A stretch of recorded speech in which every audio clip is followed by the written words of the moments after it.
This basic demonstration video is meant to walk makers through the workflow of how to 3D print using open source code derived from Thingiverse, using Ultimaker Cura software and an Ultimaker S3 machine.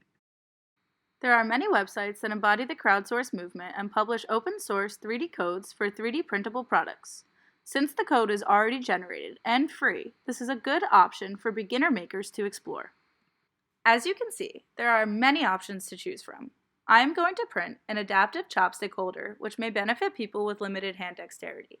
I always take a look at the accompanying photos that often include exact dimensions and photos of the product in use. You can also take a look at the comments and reviews from other users. Once you've decided that this is the print that you would like, select the Download All Files button. This may take a moment, and here you can also tip the designer if you choose so. Once the file is saved to your computer, you can upload it to the Cura software. It'll show you a preview, and then the model will appear on the interface. You can look at the model from multiple angles using the camera position tool located on the bottom left of the user interface. Next, you will need to select the printer that you are using. For this demonstration, I am using an Ultimaker S3. The material that I am using is a black PLA and the print core is an AA.4. By default, the Print Parameters tab will open the Recommended Settings mode, which will include 4 options: layer height, infill, support, and adhesion. For this print, I went with the default layer height, chose 20% infill, and decided to add supports. Once clicking Slice, the software will generate 2 pieces of information: the estimated time the print will take and the amount of material that it will use. Place a clean glass build plate onto the printer and secure it in place with the metal clips. Check that the print cores you want to print with are installed. If you need to change the print core, do so. To install a new print core, navigate the middle tab on the touchscreen and press the existing print core for the extruder you are using. Click Change. Read and follow the instructions on the display. Open the glass and flip the front fan down. Remove the print core by pressing down on the clip and pulling away from the insertion slot.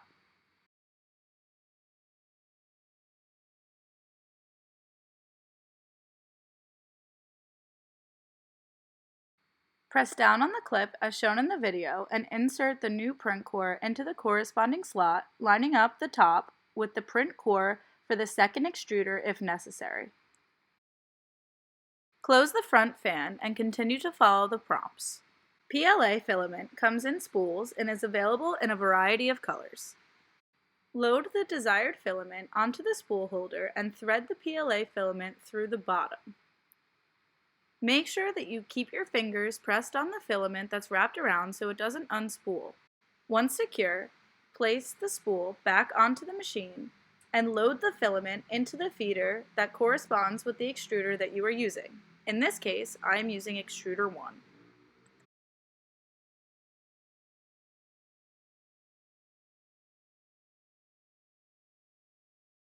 Clamp the material in place, spin the Ultimaker around, and view the display screen. If you're using Ultimaker material, it will automatically register. Placing some glue on the build plate can help with adhesion, and is often recommended. Previously, we saved the job file directly onto a USB and inserted the USB into the 3D printer.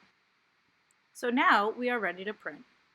Select your file from the display screen, close the glass, and watch your print start. It is recommended that you hang around for the first couple minutes to ensure that your print is adhering to the build plate correctly. Once your 3D print is complete, remove the glass build plate by unclipping the clips and taking it off of the printing surface. You will also need to remove your build from the glass plate itself. You can do so using a variety of tools. Once it's removed, you may have some finalized touches to add. I had a brim and supports, so I needed to use tools like X-Acto knives to clean out the supports themselves. Here you can see a finalized version of my print. Also be sure to clean your glass build plate with a soft silicone sponge and hang it on a dry rack so that it's ready for the next print to be used. You should also return the machine to the state in which you found it for the next user. Click the display screen and select Unload the filament. It will walk you through exactly what you need to do, so follow the instructions on the display screen just as you did for loading the filament. Spin the machine around so you can access the back. Catch the filament as it comes out of the feeder and hold down on the spool itself so it doesn't completely unwind. Unclip the spool holder from the spool of filament itself, wrap the remaining filament around so it's taut, and feed it through the holder circle on the spool, just to keep it in place. My name is Gabriella Francis, and I'm a maker, tinkerer, and certified and licensed occupational therapist in the state of New York.